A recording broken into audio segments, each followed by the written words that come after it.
আসসালামু আলাইকুম ওয়া রাহমাতুল্লাহি ওয়া বারাকাতুহু। ভাই আপনারা বসে যান ইনশাআল্লাহ। আল্লাহু আকবার। আলহামদুলিল্লাহ আলহামদুলিল্লাহি নাহমাদুহু ওয়া নাস্তাঈনুহু ওয়া নাস্তাগফিরুহু ওয়া নু'মিনু বিহি ونؤمن به ونتوكل عليه ونعوذ بالله من شرور أنفسنا ومن سيئات أعمالنا من يهده الله فلا مضل له ومن يضلله فلا هادي له ونشهد أن لا إله إلا الله وحده لا شريك له ونشهد أن سيدنا وسندنا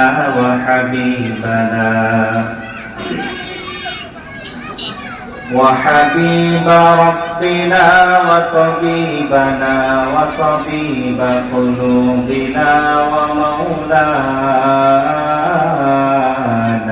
محمدا عبده ورسوله أما بعد فأعوذ بالله من الشيطان الرجيم بسم الله الرحمن الرحيم وإنك لعلى خلق عظيم وقال رسول الله صلى الله عليه وسلم لا يؤمن أحدكم حتى أكون أحب إليه من والده وولده والناس أجمعين أو كما قال النبي عليه الصلاة والسلام سبحانك لا علم لنا إلا ما علمتنا إنك أنت العليم الحكيم رب اشرح لي صدري ويسر لي أمري واحلل عقدة من لساني يفقه قولي कौनैन का मुख्तार खुदा तुमको बनाया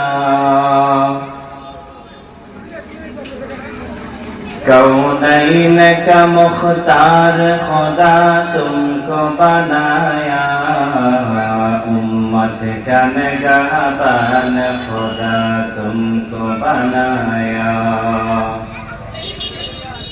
उम्मत का निगाहबान खुदा तुमको बनाया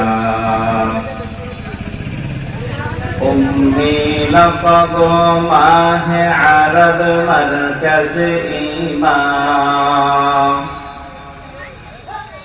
उम्मी लक़ब माह अरब मरकज़ ईमान हर इल्म अमल रात मदारी मदीरी पाकीज़ा तरज़ अर्श समा जन्नत फिरदौस पाकीज़ा तरज़ अर्श समा जन्नत फिरदौस आराम गाहे खाक रसूले अरबी है आराम गाहे खाक रसूले अरबी है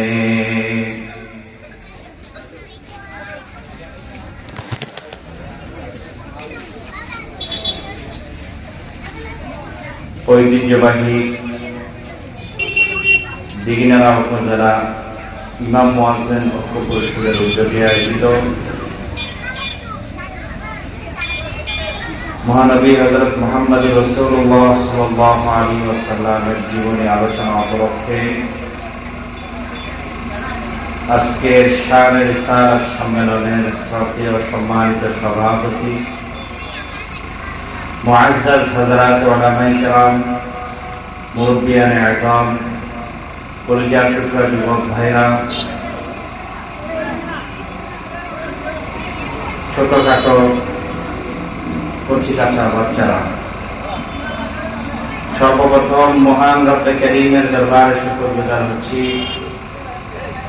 যিনি দয়ার মায়া করে আমাদেরকে আজকের এই শান রিসালাত সম্মেলনে উপস্থিত হয়ে নবী আলাইহিস সালাতু ওয়াস সালামের জীবনের উপর আমাদেরকে মুযাকারা করার তৌফিক দিয়েছেন। এই জন্য দিন থেকে শুকরিয়া আদায় করি আলহামদুলিল্লাহ।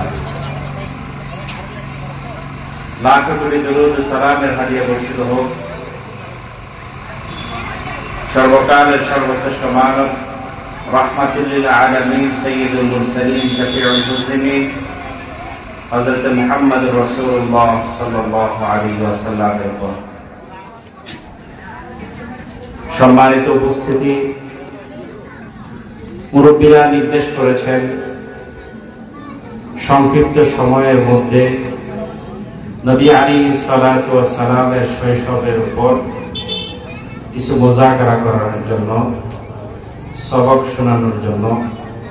মুরব্বীদের নির্দেশ অনুপাতে ইনশাআল্লাহ সংক্ষিপ্ত সময়ে আমাদের নবী মুহাম্মদ রাসূলুল্লাহ সাল্লাল্লাহু আলাইহি ওয়াসাল্লামের শৈশবকাল কেমন ছিল, নবী ভূমিষ্ঠ হওয়ার পর তিনার শৈশবকাল কেমন কেটেছে এ বিষয়ের উপর মুখতাসার কিছু আলোচনা করব।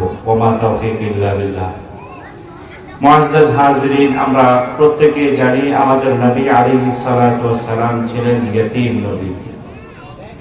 নবী আলাইহিস সালাতু ওয়াস সালাম ভূমিষ্ঠ হওয়ার, মায়ের গর্ভে থাকা অবস্থায় ভূমিষ্ঠ হওয়ার আগেই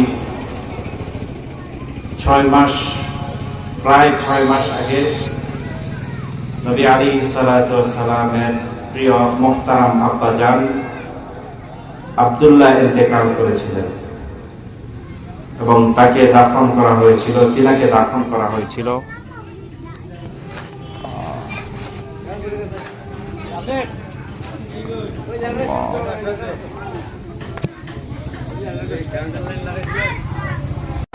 এবং তিনাকে দাফন করা হয়েছে মদিনা শরীফের পাশে। নবী আলাইহিস সালাতু ওয়াস সালাম ভূমিষ্ঠ হওয়ার পর নবী সাল্লাল্লাহু আলাইহি ওয়াসাল্লাম সর্বপ্রথম তিনার এই কলিজার টুকরা আম্মা আমেনার কোলে সর্বপ্রথম উঠেন। হযরত আমেনা শিশু মুহাম্মদ রাসূলুল্লাহ সাল্লাল্লাহু আলাইহি ওয়াসাল্লামকে কোলে নিয়ে মুস্কি হাসি দিয়ে বলেছিলেন যে আমি আল্লাহর কসম খেয়ে বলছি, পৃথিবীর মানুষ কতই না কথা বলে যে সন্তান ভূমিষ্ঠ হওয়ার সময় মায়ের কত কষ্ট হয়, কিন্তু পৃথিবীবাসী শুনে রাখো, আমি আমার সন্তান মুহাম্মদকে ভূমিষ্ঠ হওয়ার সময়, প্রসব করানোর সময় আল্লাহর কসম খেয়ে বলছি, আমি মায়ের কোনো কষ্ট অনুভব হয়নি। সুবহানাল্লাহ। এই যে নবী আলাইহিস সালাতু ওয়াস সালামের ভবিষ্য সময়ে আল্লাহর পক্ষ থেকে একটা অলৌকিক ঘটনা, শুধু এমনটি নয়, আরো অনেকগুলো অলৌকিক ঘটনা আল্লাহ তাআলা রাসূলুল্লাহ সাল্লাল্লাহু আলাইহি ওয়াসাল্লাম ভূমিষ্ঠ হওয়ার আগে পরে ঘটিয়েছেন। এই বিষয়গুলো বলতে গেলে রাসূলের যে মৌলিক আমার আলোচ্য বিষয় শৈশব নিয়ে আমি আলোচনা করতে পারবো না, সেজন্য শৈশবের কথাই বলি। নবী সাল্লাল্লাহু আলাইহি ওয়াসাল্লামের আম্মা তিনাকে কোলে নেওয়ার পর নবী সাল্লাল্লাহু আলাইহি ওয়াসাল্লামের আম্মা সবচেয়ে কাছের খাদেমা মাদি ছিল, যেটা রাসূলুল্লাহ সাল্লাল্লাহু আলাইহি ওয়াসাল্লামের পিতা রাসূলুল্লাহ সাল্লাল্লাহু আলাইহি ওয়াসাল্লামের মাতাকে হাদিয়ে দিয়েছিলেন। উম্মে আইমানের কোলে রাসূলুল্লাহ সাল্লাল্লাহু আলাইহি ওয়াসাল্লাম ওঠেন। মুআররিখিনগণ বলেন, রাসূলুল্লাহ সাল্লাল্লাহু আলাইহি ওয়াসাল্লাম প্রাথমিকভাবে 7 দিন আম্মাজান আমেনার বুকের দুধ পান করেছেন। পরবর্তীতে 7ম দিন রাসূলুল্লাহ সাল্লাল্লাহু আলাইহি ওয়াসাল্লাম উম্মে আইমান থেকেও দুধ পান করেছিলেন, এবং 8ম দিনের কথা আসছে রাসূলুল্লাহ সাল্লাল্লাহু আলাইহি ওয়াসাল্লাম ভূমিষ্ঠ হওয়ার খুশিতে তার চাচা আবু লাহাব তার সবচেয়ে কাছের প্রিয় বাদীকে আজাদ করেছিলেন। আমরা সকলেই জানি, সুয়াইবাকে। নবী আলাইহিস সালাতু ওয়াস সালামকে 8ম দিন সুয়াইবাও দুধ পান করিয়েছিলেন।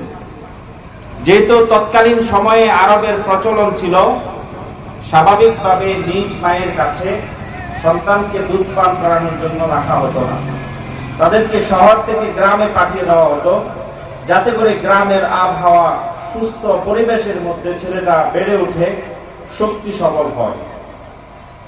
সেই জন্য নবী আলাইহিস সালাতু ওয়াস সালামের দিকটাও ব্যতিক্রম ছিল না। নবী আলাইহিস সালাতু ওয়াস সালাম 8ম দিন সেই তায়েফ থেকে আসা বনু সাআদ গোত্রের হযরত হালিমাতুস সাদিয়া রাদিয়াল্লাহু আনহা এর কাছে দুধ পান করানোর জন্য তিনাকে হস্তান্তর করা হয়। ঘটনাটি এইভাবে বর্ণনা করা হয়েছে, হযরত হালিমাতুস সাদিয়া নিজেই বর্ণনা করেন। তিনি বলেন যে আমরা বনু সাআদ থেকে কিছু মানুষ, একটা জামাত, ওই সময় খুব দুর্ভিক্ষ ছিল, পরামর্শ করলাম যে আমরা কুরাইশে যাব, মক্কায় যাব, কিছু দুধের বাচ্চাকে নিয়ে আসবো, যাতে করে তাদেরকে লালন পালনের মাধ্যমে তাদের আব্বার পক্ষ থেকে, বাবার পক্ষ থেকে আমাদের জন্য কিছু ব্যবস্থা, হাদিয়ার ব্যবস্থা হয়, আর যাতে করে আমরা একটু ভালোভাবে চলতে পারি। এই নিয়ত করে হযরত হালিমাতুস সাদিয়া বলেন যে আমরা একটা জামাত, একটা কাফেলা রওনা করলাম। তো আমার অতীতের অবস্থা এমন দুর্বল ছিল, জীর্ণশীর্ণ ছিল, আমার কাফেলার সব মানুষ একসাথে আগে চলে গিয়েছে, আমি পিছনে পড়ে গেছি। আমি যখন মক্কায় কুরাইশের কাছে গিয়ে পৌঁছাই, তখন আমার কাছে খবর আসে যে কুরাইশের মধ্যে আর একটা বাচ্চাও বাকি নেই, সবগুলো বাচ্চাকে বনু সাআদের মহিলারা বন্টন করে নিয়ে নিয়েছে। একটা মাত্র বাচ্চা বাকি আছে, যার পিতা নেই, এতিম, যার কারণে এই বাচ্চাটাকে কোনো মহিলা দুধ পান করানোর জন্য নেয়নি। হযরত হালিমাতুস সাদিয়া বলেন, আমি আমার স্বামীর সাথে পরামর্শ করলাম, যেহেতু কুরাইশদের আর কোনো বাচ্চা বাকি নেই, একটা মাত্র ইতিম বাচ্চা আছে, আর আমরা সেই তায়েফ থেকে আসছি, এখন যদি বাচ্চা না নিয়ে খালি হাতে চলে যাই, তাহলে তো আমরা একেবারেই খালি হাতে চলে গেলাম। তো কি বলো, যখন বাচ্চা পাইনি, ইতিম বাচ্চাটাকে অন্তত পক্ষে নিয়ে যাই। ও মুসলমান ইমানদার, আল্লাহর গোলাম, নবী আলাইহিস সালাতু ওয়াস সালামের দুতমা হযরত হালিমাতুস সাদিয়া বলেন, আমি আমার স্বামীর সাথে পরামর্শ করে বিশ্বনবী মুহাম্মদুর রাসূলুল্লাহ সাল্লাল্লাহু আলাইহি ওয়াসাল্লামের মা আমেনার ঘরে প্রবেশ করলাম। আমেনার ঘরে প্রবেশ করার পর আমেনার সাথে আমার কথোপকথন হলো। পরবর্তীতে আমেনা শিশু মুহাম্মদুর রাসূলুল্লাহ সাল্লাল্লাহু আলাইহি ওয়াসাল্লামকে আমার হাতে উঠিয়ে দিলেন। আমি মুহাম্মদুর রাসূলুল্লাহ সাল্লাল্লাহু আলাইহি ওয়াসাল্লামকে কোলে নিলাম।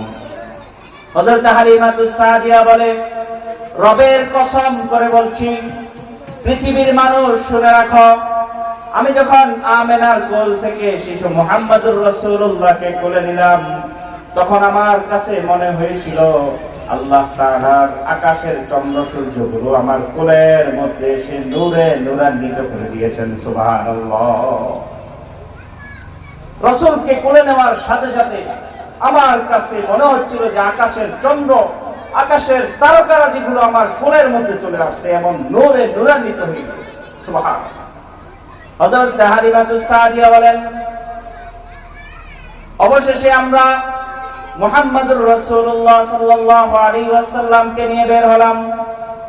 বনু সাদের দিকে, তায়েফের দিকে, আমাদের বাড়ির দিকে রওনা হব। কিন্তু এসে দেখি আমার কাফেলার সবাই চলে গিয়েছে। আমি শিশু মুহাম্মদুর রাসূলুল্লাহ সাল্লাল্লাহু আলাইহি ওয়াসাল্লামকে নিয়ে আমার স্বামী সহ দুর্বল উটনিটার উপর আরোহণ করেছি। মুহাম্মদুর রাসূলুল্লাহ যখন উটনির উপর আরোহণ করে, যে উটনি আসার সময় সবার পিছনে পড়ে গিয়েছিল দুর্বলতার কারণে, কিন্তু নবীকে নিয়ে যখন আমি উটের উপর আরোহণ করলাম, হযরত হালিমাতুস সাদিয়া বলেন, আল্লাহকে সাক্ষী রেখে বলছি, আমার উটনিকে আল্লাহ তাআলা এমন শক্তি দিয়ে দিল যে কাফেলার মানুষগুলো আগে চলে গিয়েছিল, এই কাফেলার মানুষগুলোকে, তাদের উটনিগুলোকে পিছনে ফেলে আমার উট, রাসূলের বহন করা উটটি সবার আগে তায়েফ পৌঁছে বনু সাদের মধ্যে পৌঁছে গিয়েছে। সুবহানাল্লাহ। সবার আগে বনু সাদের মধ্যে গিয়ে হযরত হালিমাতুস সাদিয়া বলেন, বিশ্বনবী সাল্লাল্লাহু আলাইহি ওয়াসাল্লামকে নিয়ে যখন আমি আমার বাড়িতে গেলাম, তখন আমার ঘরে কোনো খাবার ছিল না। দুর্ভিক্ষের কারণে আমার কূপের পানিগুলো শুকিয়ে গিয়েছে। বৃষ্টি না হওয়ার কারণে আমার ফসলগুলো ধ্বংস হয়ে গিয়েছে। পুরা আরবের মধ্যে তখন দুর্ভিক্ষ দেখা দিয়েছিল। কিন্তু শুনে রাখো, মুহাম্মদুর রাসূলুল্লাহ যখন আমার ঘরের মধ্যে প্রবেশ করলো, সাথে সাথে আমি দেখতে পেলাম আমার দুর্বল উটনিটার উলানের মধ্যে দুধ চলে আসলো। আমার বকরিগুলো দুধে ভরপুর হয়ে গেল, আমার কূপে পানি চলে আসলো, আমার জমিন ফসলে ভরপুর হয়ে গেল। হালিমাতুস সাদিয়া বলেন, আমার আর বুঝতে বাকি থাকলো না, মুহাম্মদুর রাসূলুল্লাহর আগমনের সাথে সাথে আল্লাহ তাআলা আসমান জমিনের সকল বরকতের দরজা আমাদের এই পরিবারের জন্য খুলে দিয়েছেন। সুবহানাল্লাহি ওয়া বিহামদিহি। তিনি বলেন, রাসূলের আগমনের কারণেই আল্লাহ তাআলা আমাদের জন্য এই পুরা বরকতের সকল দরওয়াজাকে খুলে দিয়েছে। হালিমাতুস সাদিয়ার কাছে নবী আলাইহিস সালাতু ওয়াস সালাম ছিলেন। আরবের নিয়ম ছিল 2 বছর দুধ পান করানোর পর পরবর্তীতে তাকে ফেরত দেওয়া লাগতো। 2 বছর দুধ পান করানোর পর মা বাবার কাছে আবার সন্তানকে ফেরত দেওয়া লাগতো। 2 বছর পান করানোর পর হালিমাতুস সাদিয়া চিন্তা করলেন, যার কারণে আল্লাহ এত এত বরকত দিয়ে আমার ঘরকে ভরপুর করে দিল, এই বাচ্চাটাকে যদি আরো 2 বছর রাখা যাইতো। হালিমাতুস সাদিয়া বলেন, যেমন চিন্তা তেমন কাজ। 2 বছর পূর্ণ হওয়ার পর মুহাম্মদুর রাসূলুল্লাহ সাল্লাল্লাহু আলাইহি ওয়াসাল্লামকে নিয়ে আমি তার মা আমেনার কাছে চলে গেলাম। গিয়ে বলি, আপনার সন্তানটাকে আরো সবল হতে হবে। যদি আরো 2-1 বছর আমার কাছে রাখা যাইতো, তাহলে গ্রামের আবহাওয়ায় ভালো একটা পরিবেশের মধ্যে থেকে, মরুভূমির মধ্যে থেকে সন্তানটা শক্তিশালী হইতো। আপনি যদি অনুমতি দেন, তাহলে সন্তানটাকে আমি আরো 2-1 বছর রাখতে চাই। হযরত আমেনা অনুমতি দিয়ে দিলেন। হালিমাতুস সাদিয়া আবার বাড়িতে নিয়ে গেল মুহাম্মদুর রাসূলুল্লাহ সাল্লাল্লাহু আলাইহি ওয়াসাল্লাম। হালিমাতুস সাদিয়ার বাড়িতে 4 বছর বয়স পর্যন্ত অথবা 5 বছর বয়স পর্যন্ত ছিলেন। সেখানে বাচ্চাদের সাথে মুসলিম শরীফের মধ্যে বর্ণনা আসছে, হযরত আনাস ইবনে মালিক থেকে বর্ণিত, বাচ্চাদের সাথে রাসূলুল্লাহ সাল্লাল্লাহু আলাইহি ওয়াসাল্লাম খেলনায় লিপ্ত ছিলেন, খেলাধুলা করতেছিলেন। হঠাৎ করে বাচ্চারা দেখতে পেল নবী আলাইহিস সালাতু ওয়াস সালামের সামনে একজন ব্যক্তি এসে উপস্থিত। বিশ্বনবী সাল্লাল্লাহু আলাইহি ওয়াসাল্লামকে ধরে শোয়ানো হলো। বিশ্বনবীকে শোয়ানোর পর নবী আলাইহিস সালাতু ওয়াস সালামের সিনা মুবারককে বিদীর্ণ করা হলো, শক্তি সদর করা হলো। নবী আলাইহিস সালাতু ওয়াস সালামের সিনার ভিতর থেকে কলবটাকে বের করা হলো। নবী আলাইহিস সালাতু ওয়াস সালাম, হাদিসের বর্ণনার মধ্যে এসেছে, হযরত আনাস ইবনে মালিক বলেন, রাসূল বলেছেন, আমার সিনার থেকে কলবটাকে বের করে পরবর্তীতে আরেকটা গোশতের টুকরাকে বের করা হলো। রাসূল বলেন, যে গোশতের টুকরার মাধ্যমে শয়তান মানুষকে নিয়ন্ত্রণ করে, সেই গোশতের টুকরাটাকে আল্লাহ তাআলা আমার ভিতর থেকে বের করে নিলেন এবং আমার কলবটাকে স্বর্ণের একটা পাত্রের মধ্যে রেখে জমজমের কূপ দিয়ে পরিষ্কার, জমজমের কূপের পানি দিয়ে পরিষ্কার করে আবার ভিতরে ফিট করে দিলেন, সেলাই করে দিলেন। হালিমাতুস সাদিয়া, যে বাচ্চাগুলো ছিল, হালিমাতুস সাদিয়ার কাছে দৌড় দিয়ে বলেন, ওগো হালিমাতুস সাদিয়া, তোমার আরবের সন্তান, এই সন্তানকে এইভাবে একজন মানুষ এসে এইভাবে এই কাজ করলো। হালিমাতুস সাদিয়ার মনে ভয় চলে আসলো, চিন্তা করতে লাগলো, হাই, এই বাচ্চার যদি কিছু হয়ে যায়, আব্দুল মুত্তালিবের কাছে কি জবাব দেওয়া যাবে, আমেনাকে আমি কি জবাব দেব। তিনি ভয়ে পড়ে 5 বছর বয়স যখন রাসূলের হলো, বিশ্বনবী সাল্লাল্লাহু আলাইহি ওয়াসাল্লামকে মায়ের কাছে পৌঁছে দিলেন। নবী আলাইহিস সালাতু ওয়াস সালাম কয়েক মাস থাকার পর রাসূলের বয়স যখন মোটামুটি 6 বছরের কাছাকাছি হলো, নবী আলাইহিস সালাতু ওয়াস সালাম মায়ের কাছে আবদার করে বসলেন। মাকে আবদার করলেন, ওগো মা, আমি আমার জন্মের পূর্বেই বাবাকে হারিয়েছি, বাবার সাথে আমার কোনো দেখা হয়নি। ওগো আম্মা জান, আমি আমার বাবার কবরটাকে জিয়ারত করতে চাই। বিশ্বনবী সাল্লাল্লাহু আলাইহি ওয়াসাল্লাম 6 বছরের বালক শৈশবকালেই বাবার কবর জিয়ারত করার জন্য যখন আবদার করলেন, হযরত আমেনা তখন শ্বশুরকে বলে যে আপনার নাতি তার বাবার কবর জিয়ারত করতে চায়। আব্দুল মুত্তালিব আমেনার জন্য বাবার কবর জিয়ারত করতে মুহাম্মদুর রাসূলুল্লাহকে নিয়ে যাবে, সকল ব্যবস্থা করে দিলেন। নবী আলাইহিস সালাতু ওয়াস সালামকে নিয়ে 3 জন ব্যক্তি, হযরত আমেনা এবং উম্মে আইমান, যার পরবর্তীতে নাম রাখা হয়েছিল বারাকা, 3 জন একসাথে রওনা হয়ে গেলেন। সেই মদিনার উদরে গিয়ে নবী আলাইহিস সালাতু ওয়াস সালাম তার বাবার কবর জিয়ারত করলেন। বাবার কবর জিয়ারত করে শেষ করে ফেরার সময় নবী আলাইহিস সালাতু ওয়াস সালাম মাকামে আবওয়া নামক একটা জায়গায় যখন উপনীত হলেন, আসলেন, আমেনা অনেক বেশি অসুস্থ হয়ে গেলেন। নবী আলাইহিস সালাতু ওয়াস সালামের কলিজার টুকরা আম্মা জান অসুস্থ হয়ে গেলেন। নবী আলাইহিস সালাতু ওয়াস সালামের কলিজার টুকরা আম্মা জান অসুস্থ হয়ে গেলেন। আবওয়া নামক স্থানে এসে তিনার মারাত্মক জ্বর উঠলো, এমন জ্বর উঠলো আর হাঁটার মতো অবস্থা নেই। নবী আলাইহিস সালাতু ওয়াস সালামের আম্মা আমেনা ডাক দিয়ে বলে, ওগো উম্মে আইমান, শুনো, আমরা এখানে একটু অবস্থান করি, আমার শরীরের অবস্থা ভালো না। তিনারা সেখানে অবস্থান করলেন। রাত্রিবেলায় মুহাম্মদুর রাসূলুল্লাহ সাল্লাল্লাহু আলাইহি ওয়াসাল্লাম 6 বছরের বালক, তিনাকে মা ডাক দিয়ে বলে, মা, বাবা, তুমি আমার কাছে আসো, আমার কলিজার কাছে আসো। না জানি আগামীকালকে সকালবেলার সূর্য আমার জন্য আর দেখার সুযোগ হয় কিনা। আমি জানি না আগামীকালকে সূর্য আর দেখি কিনা। হতে পারে তুমি তোমার মায়ের বুকে আজকের রাতটাই শেষ রাত। আমার শরীরের অবস্থা খুব বেশি ভালো না। রাসূলুল্লাহ সাল্লাল্লাহু আলাইহি ওয়াসাল্লাম মাকে জড়িয়ে ধরে রাতটা কাটিয়ে দিলেন। সুবহ সাদিকের সময় আম্মা জান আমেনার শরীর অনেক বেশি খারাপ হয়ে গেল। আম্মা জান আমেনা উম্মে আইমানকে ডাক দিয়ে বলে, উম্মে আইমান, শুনো, তোমাকে একটু কথা বলতে চাই। আমার শরীরের অবস্থা খুব বেশি ভালো নয়, আমি মনে হয় মক্কা পর্যন্ত যেতে পারবো না। ওগো উম্মে আইমান, আমার মুহাম্মদকে তোমার হাতে উঠিয়ে দিলাম, তুমি আমার মুহাম্মদকে তোমার কাছে আমানতের মতন করে রেখে দিবা, সার্বক্ষণিক মায়ের আদর দিবা। না জানি আমি মুহাম্মদুর রাসূলুল্লাহকে আর আগামীকালকে থেকে আমার সন্তানকে আর দেখতে পারবো না। নবী আলাইহিস সালাতু ওয়াস সালামের মা আরো বেশি অসুস্থ হয়ে গেলেন। ফজরের পূর্ব মুহূর্তে আম্মা জান আমেনা ইন্তেকাল করে গেলেন।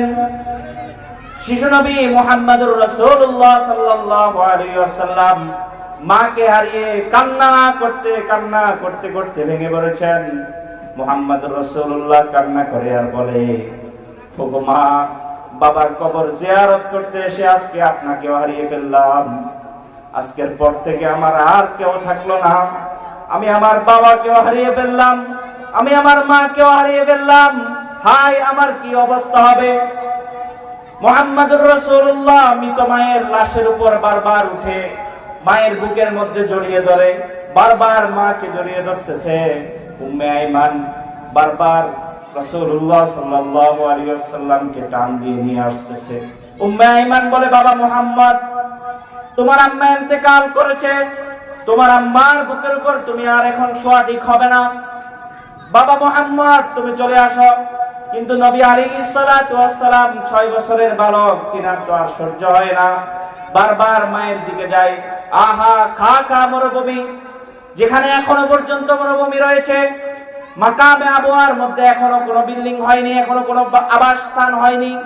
নবী আলাইহিস সালাতু ওয়াস সালামের মা তো ইন্তেকাল করলো, এদিক দিয়ে 6 বছরের বালক মুহাম্মদুর রাসূলুল্লাহ, ওদিক দিয়ে বারাকা রয়েছে, উম্মে আইমান রয়েছে। এই দুইজন, একজন মহিলার ছোট বাচ্চা কিভাবে লাশটাকে দাফন করবে? উম্মে আইমান অনেক কষ্ট করে কবর খনন করলেন। মুহাম্মদুর রাসূলুল্লাহ সাল্লাল্লাহু আলাইহি ওয়াসাল্লাম সহ এই বাদী মিলে নবী আলাইহিস সালাতু ওয়াস সালামের মাকে দাফন সম্পন্ন করলেন।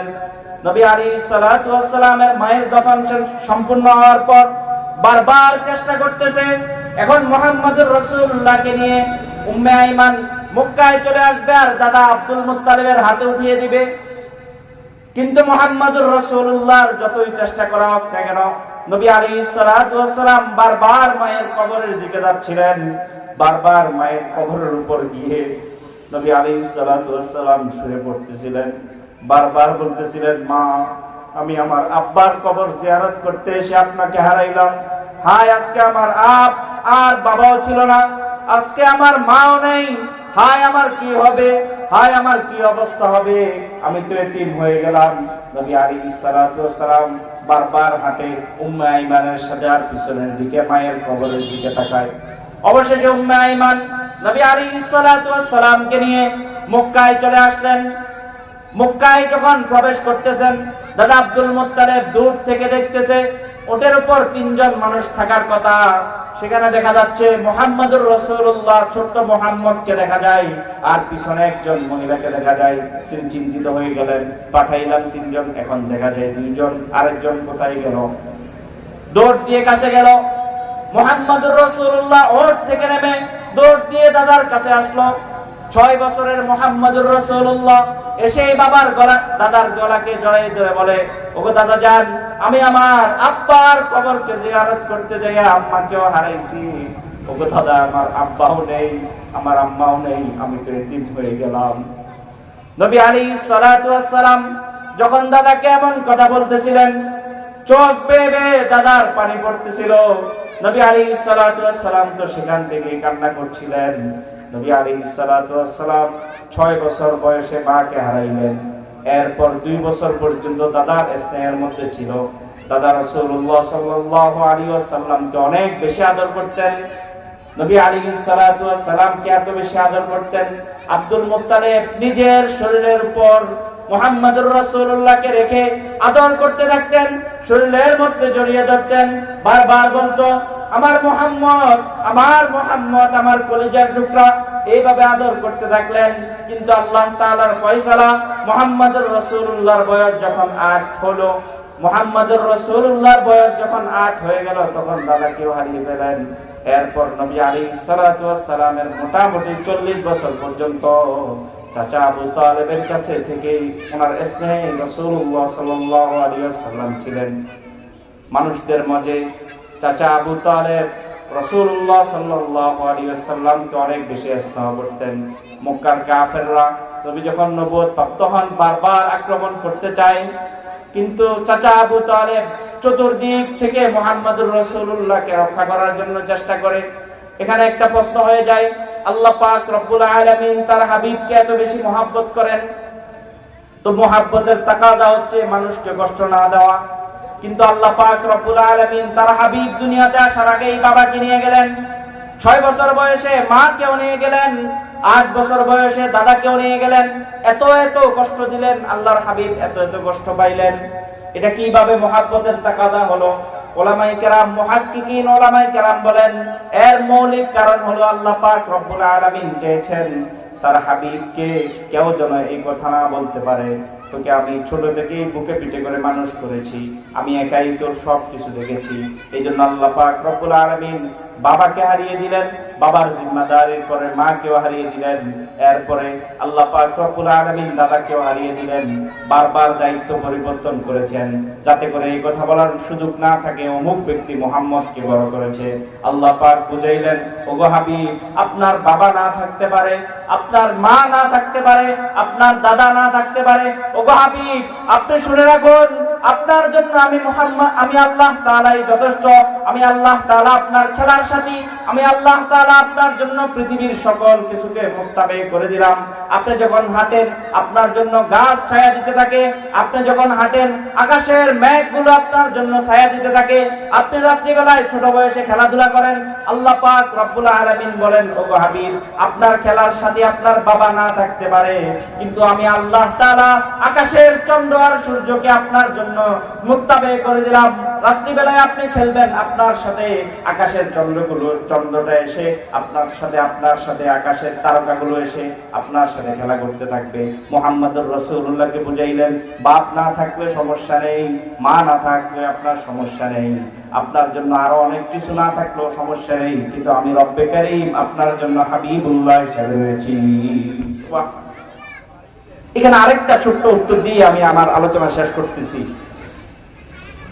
আরেকটা বিষয় হচ্ছে যাতে করে উম্মতের যারা ইতিম হবে তারা যেন এই কথা না বলতে পারে যে মুহাম্মদুর রাসূলুল্লাহ তোর মা ছিল, বাবা ছিল, সব ছিল, এই জন্য তিনি দ্বীনের উপর চলতে পারছেন, দ্বীনের দাওয়াত দিতে পারছেন, আমার তো মাও নাই বাপও নাই, এই কথা বলে যেন সেদিন রাসূলুল্লাহ সাল্লাল্লাহু আলাইহি সাল্লামকে রাসূলের সামনে এই উযর পেশ না করতে পারে। সেই জন্য আল্লাহ পাক রব্বুল আলামিনের পক্ষ থেকে আল্লাহ পাক রাসূলকে ছোট থাকা অবস্থায় ভূমিষ্ঠ হওয়ার আগেই বাপকে নিয়ে গেলেন, ভূমিষ্ঠ হওয়ার পর 6 বছর বয়সে মাকে নিয়ে গেলেন, পরবর্তীতে এইভাবে রাসূলুল্লাহ সাল্লাল্লাহু আলাইহি সাল্লামের জীবন চলল। যাই হোক, অল্প সময়ের মাঝে আপনাদের সামনে আমি চেষ্টা করেছি যে রাসূলুল্লাহ সাল্লাল্লাহু আলাইহি সাল্লাম ভূমিষ্ঠ হওয়ার পর থেকে একেবারে 40 পর্যন্ত কার কার মাধ্যমে কিভাবে রাসূলের সময় কেটেছে। এর ভিতরে রাসূল আলামিন উপাধি পেয়েছিলেন, রাসূল পুরা মক্কার মধ্যে আরবের মধ্যে বিশ্বস্ত ব্যক্তি হয়েছিলেন, এই গুণগুলো অর্জন করেছিলেন। তারপর আল্লাহ পাক রব্বুল আলামিন রাসূলকে নবুয়ত দিয়েছিলেন। এইভাবে আমাদের ইনশাআল্লাহ ধারাবাহিক আলোচনা চলতে থাকবে। আমরা যারা এখনো বাইরে আছি, আমরা এলাকার মানুষ হিসেবে আপনাদের কাছে উদাত্ত আহ্বান করব, আজকের মাহফিলকে গনিমত মনে করে ইনশাআল্লাহ চলে আসেন। আল্লাহ আমরা যা কথা বললাম